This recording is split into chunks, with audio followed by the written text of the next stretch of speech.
very Go on, explain. Okay, so there's no good news online. It's really shit. So I just tried to look at what the news was, and I went to the BBC News website and look at it. It's got shares jump on talk of debt deals. There's some article perhaps about the euro crisis. There's some article about a hospital. It gives me no context. It tells me no useful information. It gets me no further in my understanding of the world. Even if I spend ages clicking around reading, it just isn't what I want. I mean, my favourite news is actually The Economist because it only comes once a week. And it gives you background and overviews and summaries. I mean, despite its kind of free market agenda, it actually has content and it talks about the whole world and it tells interesting things.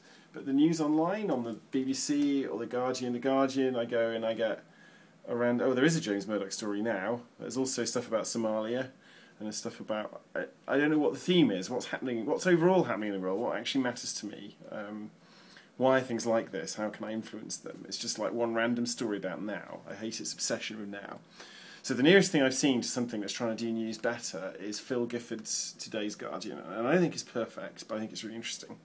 So the first thing is you go to Today's Guardian and you just get one page with one article on it.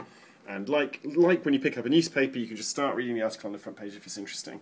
And if it's not interesting, all you have to do on Phil Gifford's Guardian is press the right cursor key, or on an iPad or an iPhone, just swipe to the right, and you get to another article. So I'm like, David Cameron spoke to Rupert Murdoch, and I can skim it, and when I get to the bit in the article I'm bored of, I can press the right cursor key and I go to the next article. And you can see it shows you where you are as you're going along through the sections. And then if I bookmark that, and then close the window and go off and do some work for a bit, do some coding, then I open it again the same day and it carries on where I left off. I'm just like when you leave a magazine open on a page like that, you know where you are and you carry on where you left off. Really important. So you keep going through it and it also finishes. It doesn't let you jump to anywhere. You can only go through, you can't jump to any particular bits by clicking. It just goes back to, it can only take you to the beginning. That's it.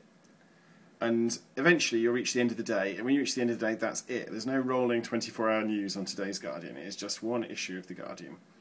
And the point behind that is you can say you finished it. You're like, I've read the newspaper today, and I've learned everything that was in The Guardian today.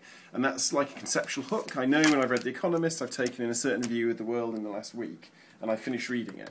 And I know when I finished. Whereas when I go to the BBC News website, or the Guardian website, or any other, all the news websites follow the same pattern that's like news websites have been for the last 15 years.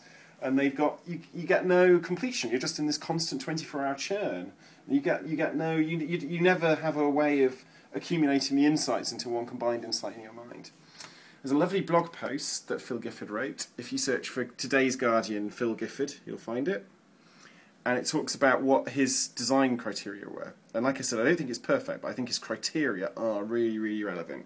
And I would love more news organisations to see his criteria. So the three things he says are wrong with current online news are friction, readability and finishability, the things you don't get right. So friction, he talks about what you need to do before you can start reading an article. So if I go to the front page of BBC News, before I can read an article, so first of all I have to decide which article I'm going to read, and I have to do it based on very little information compared to the front page of a newspaper. I have to do it based on the headline, and headlines are very short online and don't tend to really tell you the story. And in the case of the BBC website, one sentence.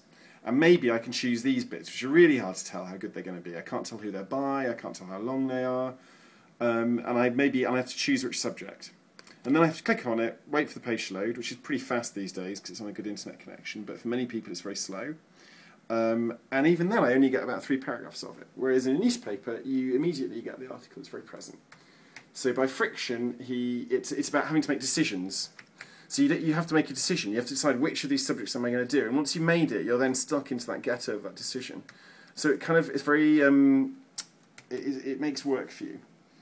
So yeah, the navigation, he says, is friction as well, all the sort of shit at the top of the page you have to get past, which on the New York Times is famously bad for this. New York Times, the most popular news website on the internet.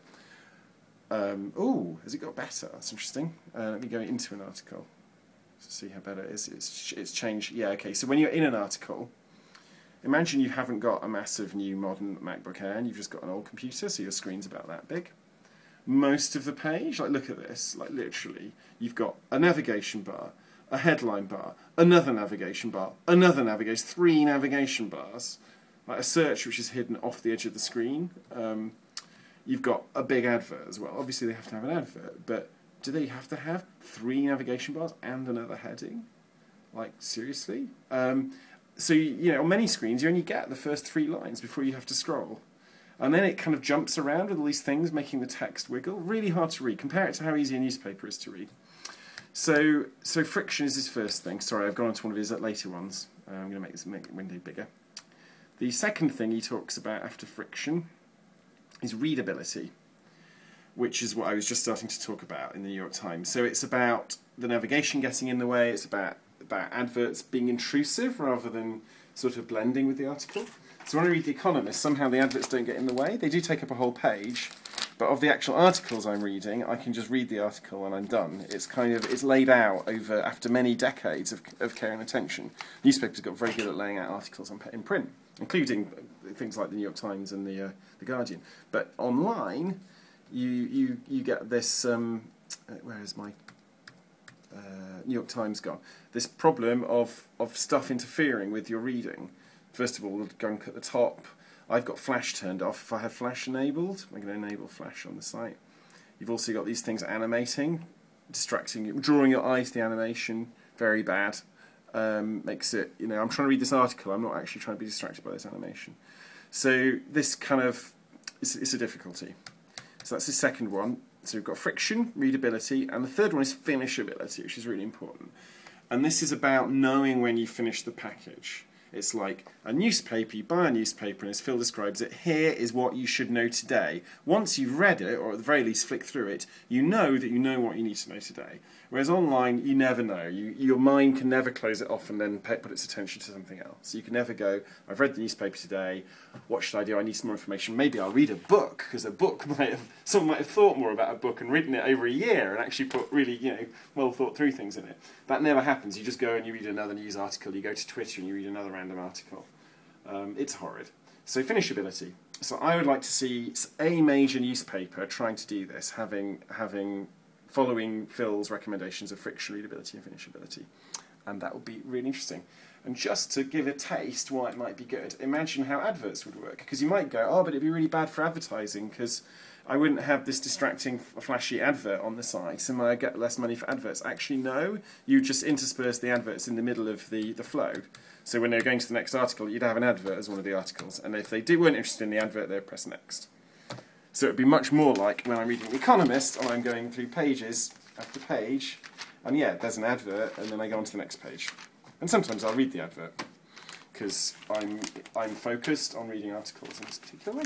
And it's separate from your article, and you know you've finished your article by the time you get to the advert. Yeah. It's not trying to distract you from the reading of the article. Exactly. It's quite interesting.